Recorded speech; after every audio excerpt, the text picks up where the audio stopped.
Je me suis réveillé en sursaut, le goût du sang et du poison encore sur la langue, mais mon cœur battait follement dans une poitrine trop jeune, trop intacte. Mon reflet dans le miroir ancien de la chambre n'était pas celui d'une mariée assassinée, mais celui d'une fiancée de 25 ans, rayonnante et naïve, à la veille de son union fatidique. J'étais revenu ressuscité dans mon propre corps, 3 ans en arrière, avec le souvenir brûlant de la dague dans mon dos, plantée par l'homme que j'aimais et la sœur que je chérissais.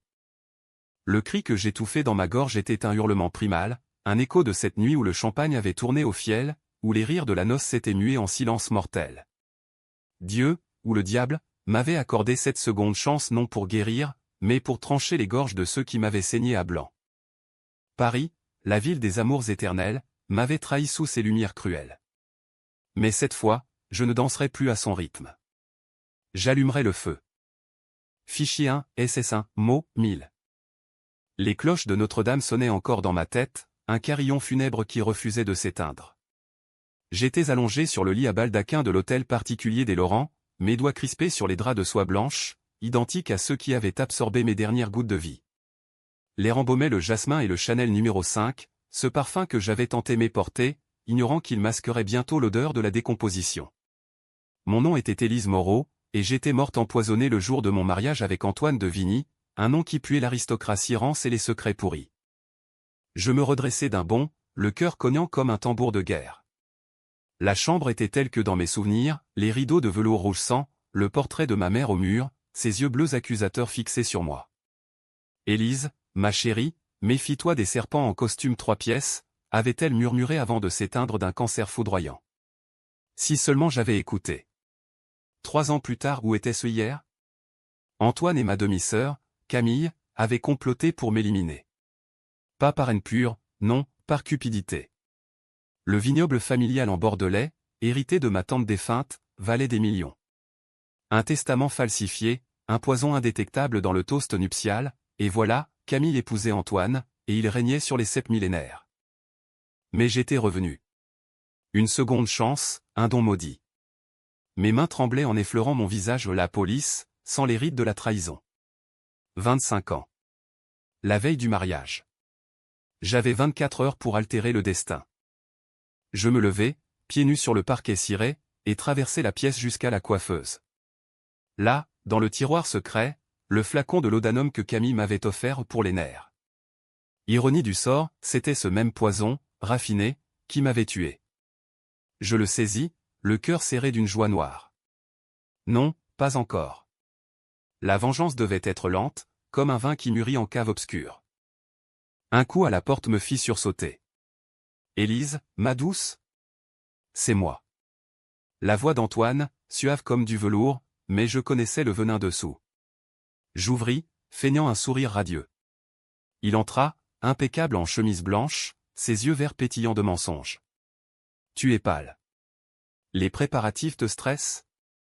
Je me blottis contre lui, inhalant son aftershave boisé, ce mélange qui m'avait autrefois enivré. Juste un mauvais rêve, mon amour. Rêve de serpent.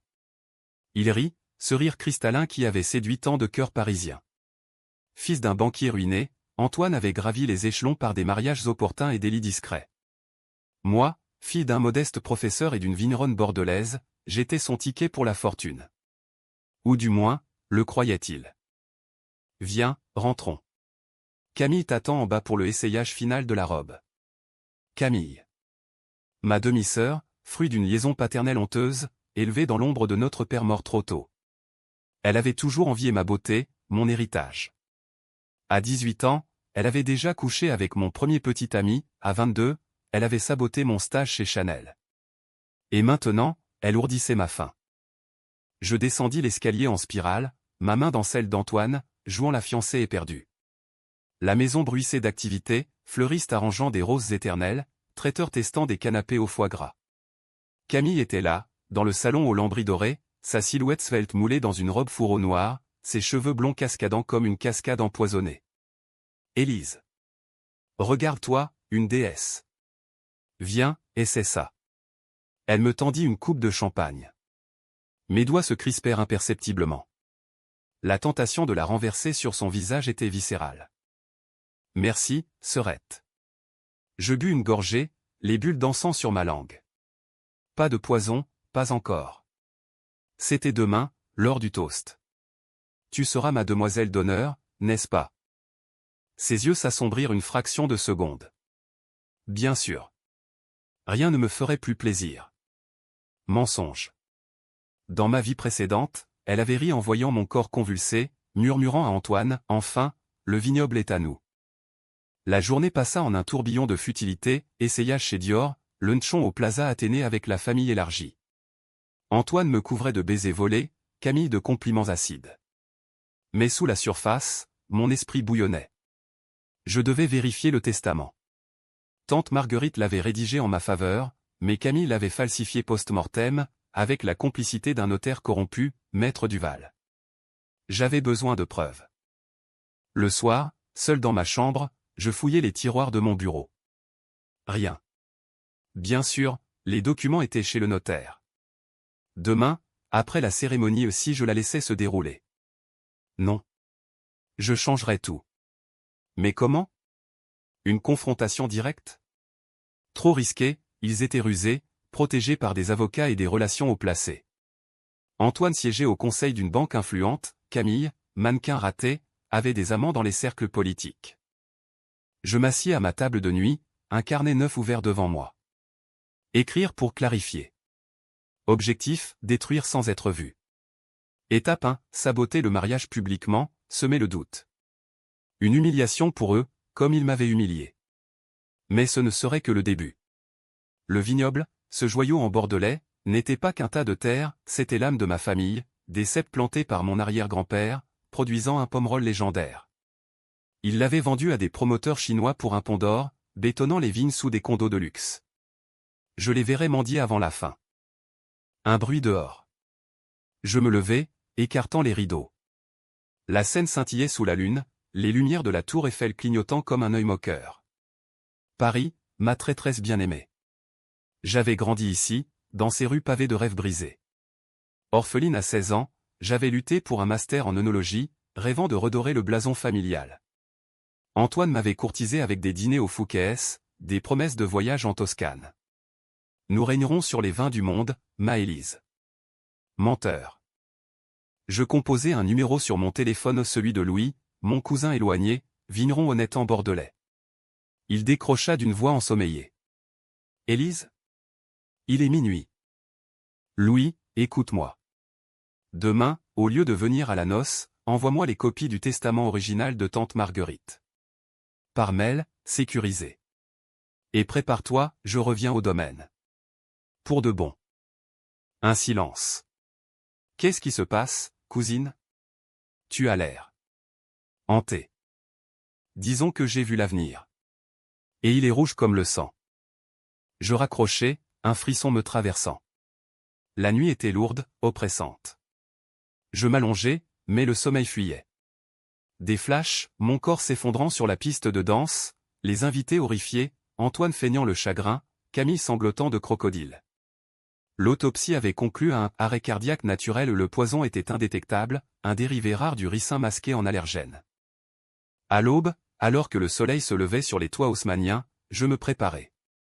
La robe blanche, symbole de pureté, me parut un linceul. Mais je la porterais, oh oui.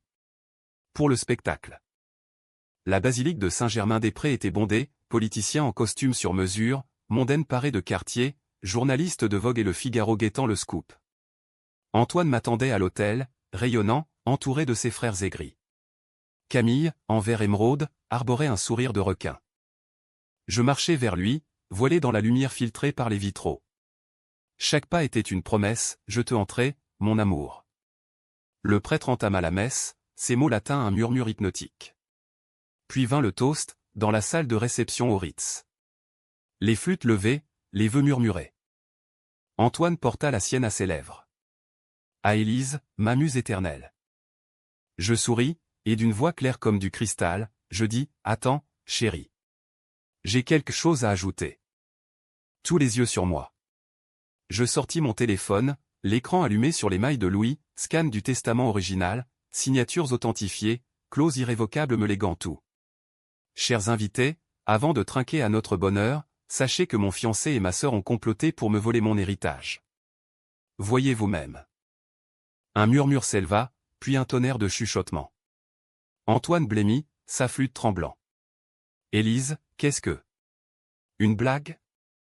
Camille s'avança, furieuse. C'est absurde. Tu délires. Je levai mon verre, les yeux dans les leurs. Non, mes chers. C'est la vérité. Et ce n'est que le début. Le chaos éclata. Flash des photographes, cris des familles. Antoine tenta de m'attraper, mais les vigiles intervenaient. Je quittai la salle la tête haute, la robe traînant comme une queue de comète. Dehors, sous la pluie fine parisienne, je montai dans un taxi. Direction, la gare Montparnasse. Bordeaux m'attendait. 6 heures de train plus tard, le TGV me déposa sous un ciel plombé. Le vignoble de Tante Marguerite s'étendait comme une mer noire de sarments torsadés, le château perché sur la colline comme un sentinelle veillant sur des secrets séculaires. Louis m'accueillit, son visage buriné par le soleil ridé d'inquiétude. Élise, Dieu merci. Le domaine est en péril, ils ont déjà signé des pré-contrats avec des promoteurs. Je serrai sa main calleuse. Pas pour longtemps. Raconte-moi tout. Assis dans la cuisine rustique, devant un verre de notre Pomerol 2015 robuste, tannique, comme ma nouvelle résolution, Louis déballa les faits. Après ma mort, Antoine et Camille avaient accéléré la vente. Maître Duval, le notaire, avait produit un faux testament, attestant que Marguerite m'avait déshérité pour faveur à Camille. Les fonds? Déjà en partie détournés vers des comptes offshore. Mais Louis, soupçonneux, avait conservé les originaux. Et Duval? Il est de mèche. Oui. Un vieil ami d'Antoine, endetté jusqu'au cou. Je bus une gorgée, le vin coulant comme du feu dans mes veines. Appelle un avocat honnête. À Paris, Maître Lefebvre, spécialiste en fraude. Dis-lui que j'ai des preuves irréfutables. Et prépare les valises, je reste ici. Pour reconstruire. Et pour les faire payer. Les jours suivants furent un tourbillon. J'installai mes quartiers dans la chambre de tante, face aux vignes. Les vendanges approchaient, et avec elles, une armée de saisonniers.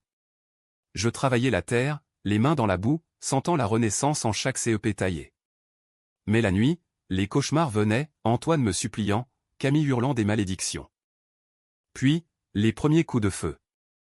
Un appel d'Antoine, sa voix brisée, Élise, reviens. C'était une erreur. Camille a tout avoué où elle était jalouse. Je ris, un rire froid. Jalouse? Elle m'a tué, Antoine. Toi aussi. Non. C'était son idée. Je t'aime. Mensonge. Je raccrochai, bloquant le numéro. Mais il ne s'arrêterait pas là. Il était un chasseur, et j'étais la proie qui s'était muée en loup. Bientôt, des lettres anonymes arrivèrent, menaces voilées, photos de moi endormi. Camille, bien sûr. Elle avait des contacts dans la pègre parisienne, des voyous payés pour intimider. Un soir, alors que je rentrais d'une dégustation à Saint-Émilion, une voiture noire me suivit. Je bifurquai dans un chemin de terre, le cœur battant, et appelai Louis. Prépare le fusil de chasse de tante. La confrontation eut lieu au milieu des vignes, sous un ciel orageux. 3 hommes sortirent de la voiture, costauds, tatoués. Mademoiselle Moreau, on a un message, vendez, ou on brûle tout. Je levai le fusil, les mains fermes des leçons apprises dans ma vie passée, lors de chasse avec Louis. Dites à votre patronne que le feu, c'est moi qui l'allumerai. Et partez, avant que je ne presse la détente. Ils hésitèrent, puis reculèrent. Victoire mineure. Mais la guerre ne faisait que commencer. Les semaines s'écoulèrent comme un vin qui fermente, chargé de tanins amers et de promesses acides. Le vignoble reprenait vie sous mes ordres, j'embauchai un œnologue renommé, restructurai les parcelles négligées, lancer une campagne de sauvetage via crowdfunding de sauver le cœur de Bordeaux. Les médias s'emparèrent de l'histoire, la fiancée Giltée qui défiait les vautours. Le Monde titra Élise Moreau, la vengeresse des vignes, avec ma photo, les yeux farouches, un sarment à la main. Ironie, j'étais devenu une icône, alors qu'Antoine et Camille sombraient dans l'oubli. Mais ils contre-attaquèrent. Maître Lefebvre, mon avocat, m'informa d'une plainte pour diffamation. Ils affirment que vos accusations sont calomnieuses. Duval refuse de coopérer, il a fui à Genève. Je serrai les poings, imaginant la gorge de Duval tranchée. Poursuivez. J'ai les scans, les témoignages de Louis. Et creusé, Antoine a des dettes de jeu. Camille, une addiction à la cocaïne financée par des amis et douteux. Lefebvre, un quinquagénaire sec comme un copeau de chêne, hocha la tête. C'est de la dynamite. Mais attention, il pourrait contre-attaquer avec du sale. Des rumeurs sur votre instabilité mentale. Instabilité. Le mot me fit grincer des dents. Dans ma vie précédente, après ma mort, ils avaient étouffé l'enquête en me dépeignant comme dépressive, suicidaire. Cette fois, je ne leur donnerai pas le plaisir.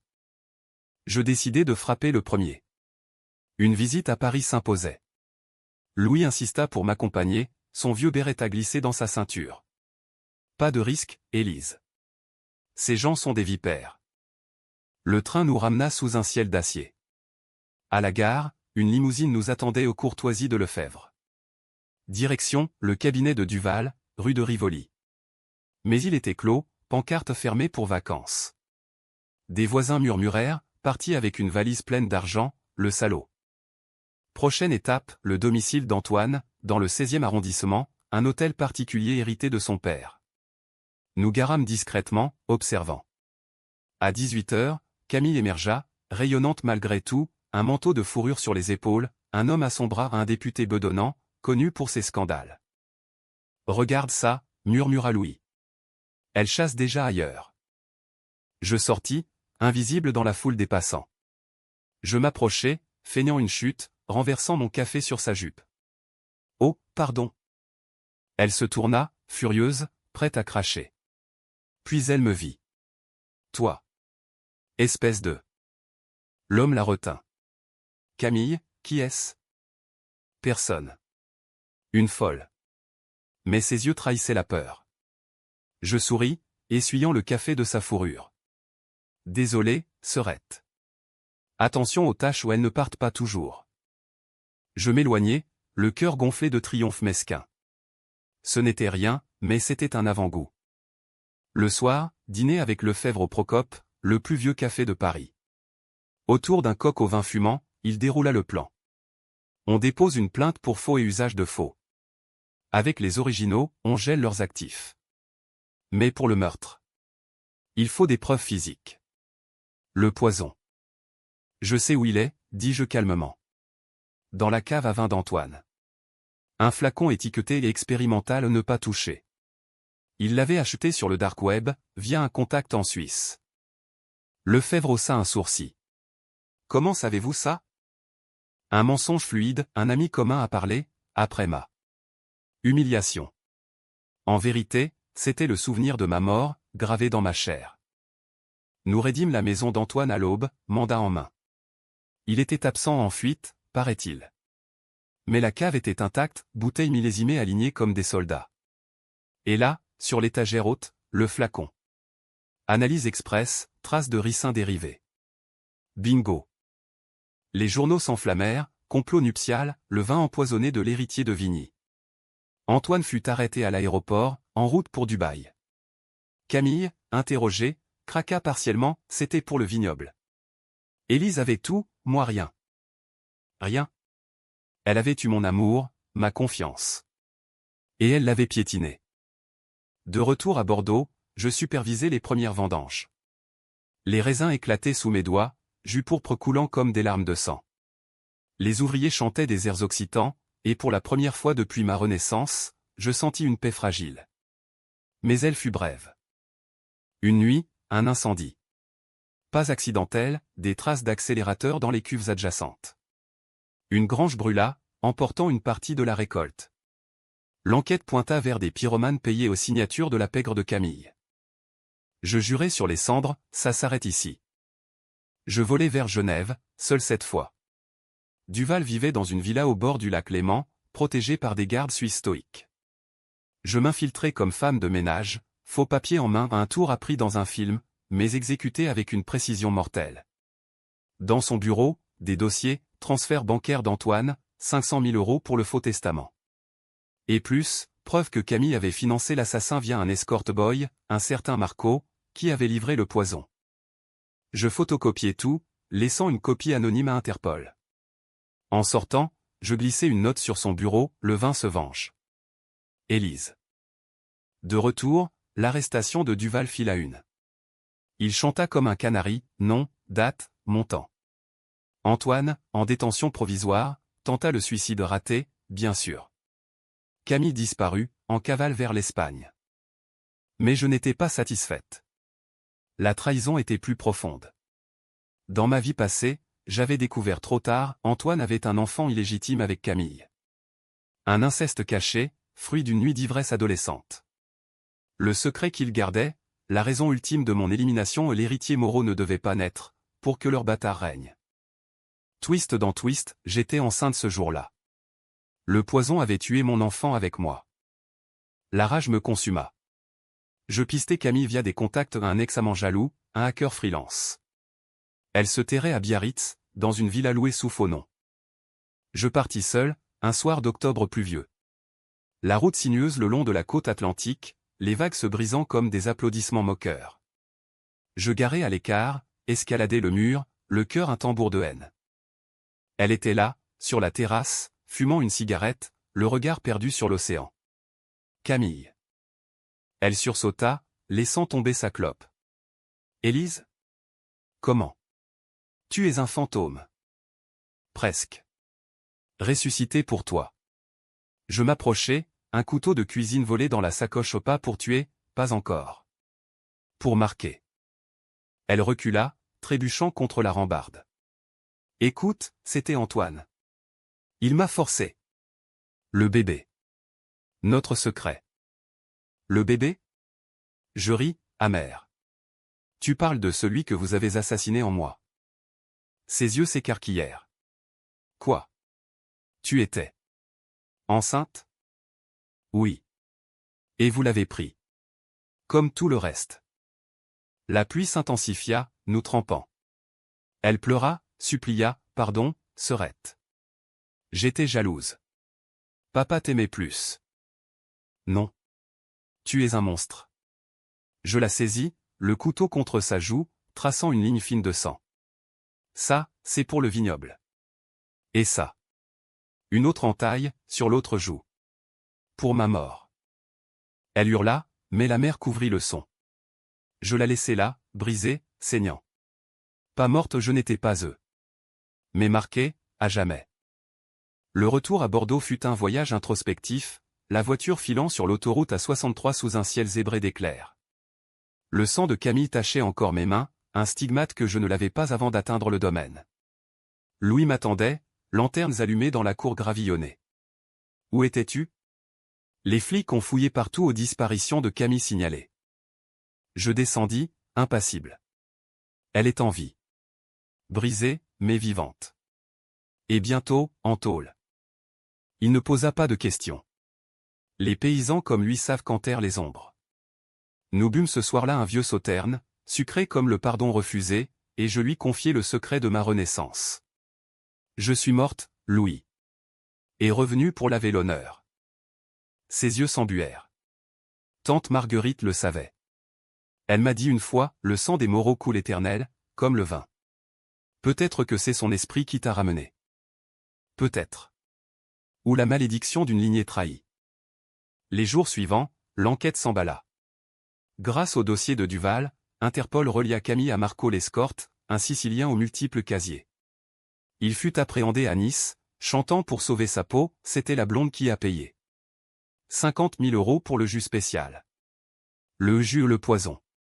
Analyse ADN confirma, traces identiques à celles du flacon. Antoine, en cellule à la santé, implora un avocat pour négocier. Lefebvre transmit l'offre, confession totale contre réduction de peine.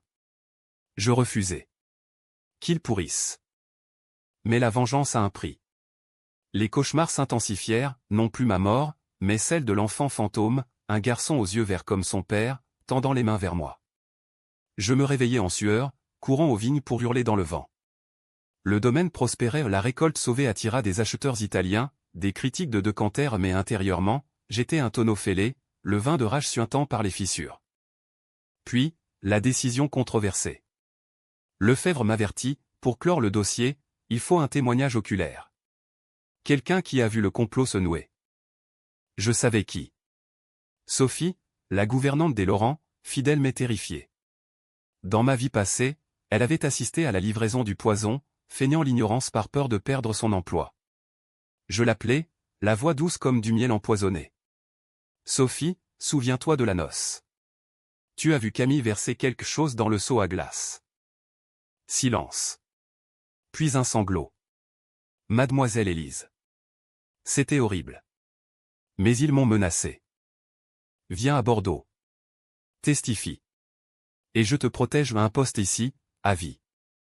Elle accepta, tremblante lors de l'audition. Son récit, j'ai vu monsieur Antoine payer l'homme en cash, dans la cuisine. Pour notre avenir, a-t-il dit. Et mademoiselle Camille a ri. Le scandale explosa. Paris Match, inceste et meurtre, le couple infernal de l'aristocratie. Le bébé illégitime révélé à un garçon de 5 ans, confié à des nurses anonymes. L'opinion publique se déchaîna, pétition pour justice, manifestation devant le Ritz. Antoine, brisé, avoua tout en direct à la télé, j'ai aimé Élise. Mais l'ambition. Camille et moi, nous étions liés par le sang maudit. Liés par le sang. Littéralement. Camille fut extradée d'Espagne, les joues balafrées comme un rappel de ma lame. Au tribunal de Bordeaux, elle plaida la démence, jurant que l'inceste était un viol d'Antoine sur elle. Mensonge. Les experts psychiatriques la démontèrent, sociopathe, manipulatrice née. Mon témoignage fut le clou. Debout face à eux, en tailleur noir sévère, je dis, vous m'avez volé une vie. Un enfant. Un amour. Mais le plus grand vol, c'est la confiance. Pas de larmes ou de la glace. Le juge, impressionné, requit la perpétuité pour complicité de meurtre. Dehors, la foule applaudit. Mais au fond, un vide. La vengeance accomplie, que restait-il? Je rentrais au vignoble, où une surprise m'attendait. Un acheteur potentiel, un consortium italien, mené par un certain Giovanni Rossi, un viticulteur charismatique aux yeux sombres. Mademoiselle Moreau, votre pomerol est légendaire. Mais c'est votre histoire qui m'intrigue. Nous dînâmes sous les étoiles, plat de magret de canard et fromages affinés. Il écouta mon récit la version édulcorée, sans renaissance. Vous êtes une guerrière, Élise. Comme Jeanne d'Arc des vignes. Son rire était chaud, sans venin. Pour la première fois, je rougis. Était-ce le début d'autre chose? Ou un piège de plus? Les nuits suivantes, Giovanni resta. Nos conversations s'étendirent aux vins italiens, aux philosophies de la terre. Il toucha ma main, et je ne reculai pas, la vie est trop courte pour la haine éternelle, murmura-t-il. Peut-être. Mais la mienne avait été étirée par la mort. Puis, le twist. Une lettre anonyme, ton enfant n'est pas mort. Adopté. Cherche à Marseille. Signé, Sophie. Mon cœur s'arrêta. Était-ce possible? Le poison n'avait pas touché le fœtus si tôt? Non, à l'autopsie. Mais dans le chaos post-mortem, manipulé par eux. Je volai à Marseille, fouillant orphelinat et registre. 3 jours de désespoir, jusqu'à une nonne compatissante, un petit garçon, yeux verts, né prématuré ce jour-là. Adopté par un couple stérile. Le nom, famille Leclerc.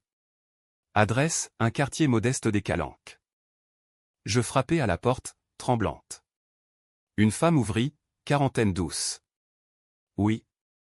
Je suis Élise. La mère biologique de votre fils. Silence. Puis, un cri d'enfant, maman. Il apparut, 5 ans maintenant au nom, attends, le temps. Dans ma timeline ressuscitée, il aurait 3 ans. Mais les dates coïncidaient, né juste avant ma mort. Théo, dit-elle, les larmes aux yeux. Il est à vous, si vous le voulez. Nous savions. Je m'agenouillai, et il s'approcha, curieux. Ses yeux verts, comme Antoine, mais avec ma détermination. Bonjour, petit. Il toucha ma joue. Tu es jolie. Le monde bascula. Pas de fin en BKCH, mais une renaissance vraie. Revenir au vignoble avec Théo fut comme planter un nouveau CEP dans un sol épuisé, espoir fragile, mais tenace. Louis pleura en le voyant, le prenant dans ses bras burinés. Un petit Moreau. Le domaine a son héritier. Giovanni, informé par appel, arriva le lendemain, une bouteille de Barolo à la main.